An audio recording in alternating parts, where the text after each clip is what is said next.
सांगलीत पालकमंत्री विकास कामे केली म्हणून आता दम देत आहेत। त्यांनी व्यक्तिगत कामे केली नाहीत तर शासनामार्फत केली आहेत। मी शासनाच्या योजनेची वाट न पाहता आमदार खासदार नसताना वसंतदादा कारखान्याच्या धडक योजनेचे पाणी कारखान्याच्या जॅकवेलमधून कौलापूरला दिले, गावकऱ्यांची तहान भागवली। त्यावेळी भाजपवाले कोठे होते, असा सवाल अपक्ष उमेदवार विशाल पाटील यांनी सभेत बोलताना केला।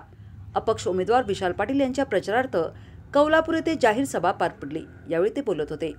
सभेला मिरज तालुका काँग्रेसचे अध्यक्ष अण्णासाहेब कोरे, युवकचे शहर जिल्हाध्यक्ष मनोज सरगर, कौलापूरचे माजी सरपंच विजय पाटील, प्रकाश माळी, माजी उपसरपंच प्रमोद पाटील, सौरभ पाटील, काँग्रेसचे जिल्हा सरचिटणीस सदाशिव खाडे, वसंतदादा पाणी पुरवठा संस्थेचे अध्यक्ष सुशांत पाटील, माजी अध्यक्ष मोहन पाटील, विकास सोसायटीचे अध्यक्ष दादासाहेब गावडे, प्रवीण पाटील, शिवाजी पोळ, सुनंदा पाटील, गजानन सावंत आदी उपस्थित होते।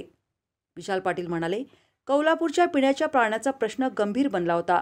मी आमदार खासदार नव्हतो तरी देखील वसंतदादा सहकारी साखर कारखान्याच्या डिग्रज येथील धडक योजनेचे पाणी कारखान्याच्या जॅकवेलमधून दिले। 10 लाख रुपये यासाठी खर्च करण्यात आले। याला कोणतीही शासकीय योजना पाहिली नव्हती। गावातील नागरिकांना पाणी दिले। मात्र आता पालकमंत्री विकास कामे केली म्हणून दम दाखवत आहेत। त्यांनी विकास कामे शासनाच्या निधीतून केली आहेत, व्यक्तिगत केली नसल्याचा टोला पाटील यांनी लगावला।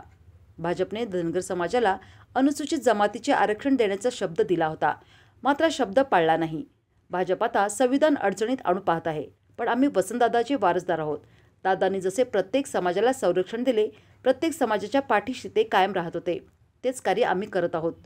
वसंतदादा पाटील यांचा वारसा समर्थपणे मी चालवणार आहे। मी त्यांचा वारसा चालू शकतो का नाही याच्यासाठी मला निवडून देण्याची गरज आहे।